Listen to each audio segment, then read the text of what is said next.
প্রতিদিন করার মতো কিছু ছোট ছোট আমলে সালেহ শিখিয়ে দিবেন।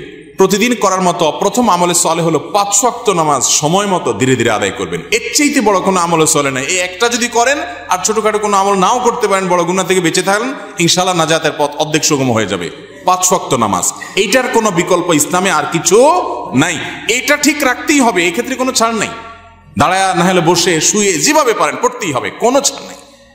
অতএব 1 নম্বর আমল হলো 5 ওয়াক্ত নামাজ পড়বেন। 2 নম্বর হলো সকল বড় বড় মোটা মোটা গুনাহগুলা থেকে বেঁচে থাকবেন। চোখের গুনাহ, হারাম জিনিস দেখা, হারাম জিনিস শোনা, গালমন্দ করা, মানুষের হক মারা, হারাম খাওয়া, এই বড় বড় গুনাহগুলো থেকে বেঁচে থাকবেন। নাম্বার 3, নবী করিম সাল্লাল্লাহু আলাইহি ওয়াসাল্লামের প্রতি বেশি বেশি দুরূদ পাঠ করবেন। আল্লাহুম্মা সাল্লি আলা মুহাম্মদ ওয়া আলা আলি মুহাম্মদ, শুধু সাল্লাল্লাহু আলাইহি ওয়াসাল্লাম, দুরূদ ইব্রাহিম যত বেশি পারেন দিনে 10 বার 20 বার পাঠ করবেন।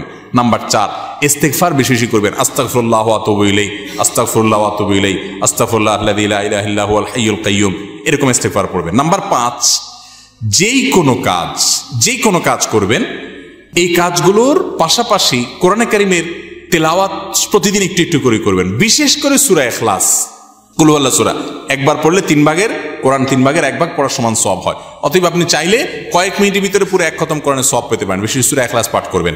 6 নম্বর হলো যত জিকির আছে কোরআন হাদিসে বর্ণিত, এই জিকিরগুলো বেশি বেশি করে পাঠ করবেন। যেমন সুবহানাল্লাহ ওয়া বিহামদিহি সুবহানাল্লাহিল আযীম, তারপর লা হাওলা ওয়ালা কুওয়াতা ইল্লা বিল্লাহ, এটাকে জান্নাতের ভান্ডার বলা হয়েছে।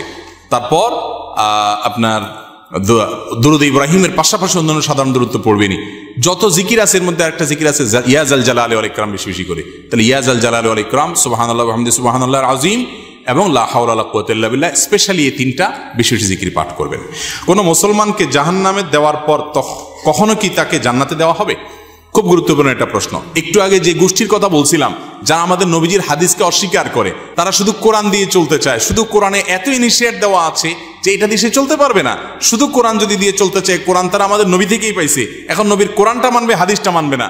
এটা হলো একরকম মামুর ভাইয়ের আবদারের মতো। তো এই লোকগুলা বলে যে যারা জাহান্নামে যাবে তারা চিরকাল জাহান্নামে যাবে, আর কোনোদিন জান্নাতে যাবে না। এটা ভুল কথা।